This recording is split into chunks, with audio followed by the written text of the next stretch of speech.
Welcome to another installment of What Would Lisa Say, where Lisa Ryan, relationship expert and women's advocate, offers quotable advice you can apply to sticky situations.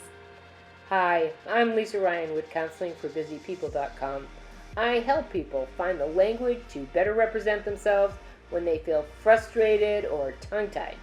And they are so relieved when they have the words to say that I created a weekly video series to help you too. Send us your scenarios and questions via the link below, and maybe we'll feature yours next week. So this week we have a topic related to the holidays, since we're about to roll into them. And I have no idea what the question is. She's never heard it. What's She's the never question? heard it before, so this is going to be a genuine reaction from Lisa. I feel like Johnny Carson. Go ahead. Yes. Okay, so we have another anonymous person writing in, and this person is from Pennsylvania. She writes, "My husband's parents live overseas and only come to visit during the holidays. My husband cherishes the little time he gets to spend with them, and I want to do everything I can to support them having a good visit. However, my mother-in-law loves to criticize every single thing I do, from the way I cook to the way I fold the laundry and how I handle our family's holiday traditions. After 10 years of marriage, I'm getting quite tired of keeping my mouth shut and enduring her endless critiques, and the stress it ends up putting on my marriage since my husband doesn't like to rock the boat. This year, I would like to say something to her about how I feel, but I am not sure how or what to say. Please help." Oh, poor thing. 10 years. 10 Silent. years. Ooh. And I get it though. The husband doesn't want to rock the boat, so he's not. It doesn't sound like he's sticking up for her. Well, you know, the husband does need to rock the boat, and he needs to pick sides, and hopefully he's picking his wife's side, and he can be encouraged to take his mother's side and say, "I love the traditions that I was raised with. We have different traditions.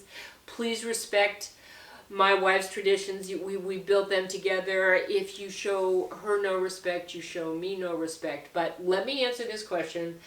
If she can't get him to deal with his own parents. I loved her letter in that clearly she has respect for the relationship that he has with his family. Right. So nice. she sounds like a wonderful person. She's supportive. So, right. So let's go on the premise that she has no other choice than to speak directly to her mother-in-law, and I suppose I would say something like this. I love all of the tips that you share with me about how you used to do Thanksgiving and Christmas.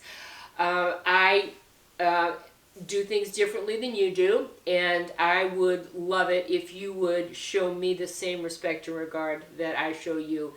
You probably don't know it because you are so kind-hearted. In other words, lie. Okay? But White lie never hurt anybody.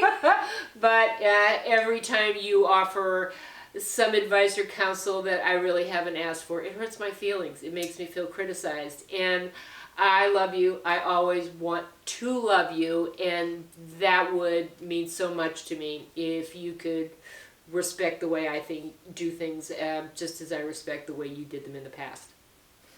Lisa, you're a lot nicer than me, and that's why I come to you for advice about what to say. So I hope, hopefully, anonymous in Pennsylvania, hopefully that helps, because I think that's fabulous. Well, what would you have said? Are we going to have to bleep it out? Yeah, what would Aaron say? Well, first of all, I would not have waited 10 years to say something.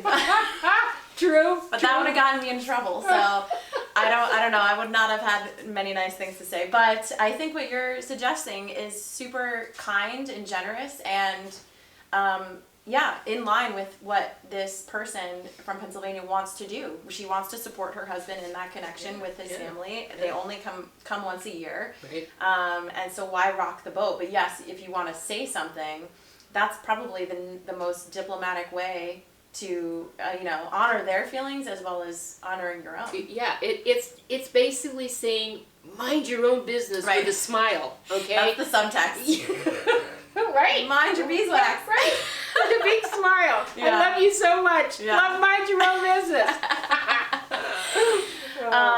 Okay, so if you at home are struggling with a similar situation or just any situation where you're just not sure what to say or what to do, Lisa probably knows and she can help. So below the video is going to be a link to counselingforbusypeople.com/contact, and you can fill out the form there send us your question and let us know whether or not you want to be anonymous, and maybe you will be in our next video.